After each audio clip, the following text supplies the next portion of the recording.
Hezbollah said its fighters were engaging Israeli forces inside Lebanon on Wednesday. Such ground clashes would be the first since Israel began pushing into its northern neighbour in a campaign against the Iran-backed group. This video, released by Israel's military, purports to show its troops in southern Lebanon. Reuters was not able to independently verify the location or the date when the video was filmed.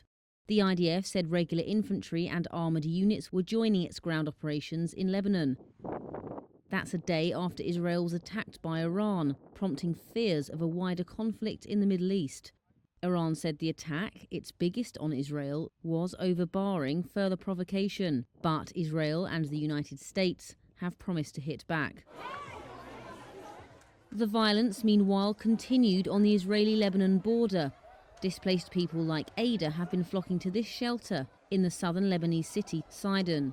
God willing, Hezbollah will be victorious. The land is precious. What can we do? It is now soaked in blood. May God give them victory. Hezbollah said it was clashing with Israeli troops in the border town of Maroun El Ras. That's after it said pushing back forces near other border towns. Hezbollah also said it had fired rockets at military posts inside Israel. The group's media chief said those battles were only, quote, the first round, and that it had enough fighters, weapons and ammunition to push Israel back. There was no immediate comment from Israel. However, Defense Minister Yoav Gallant visited troops near the border on Wednesday.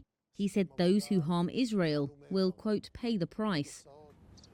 The Israeli military has said its incursion is largely aimed at destroying tunnels and other infrastructure on the border. It has also said there were no plans for a wider operation targeting Beirut or other major cities in southern Lebanon.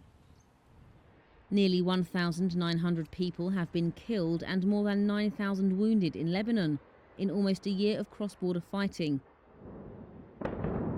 with most of the deaths occurring in the past 2 weeks, according to Lebanese government statistics. More than 1 million people have been forced to flee their homes.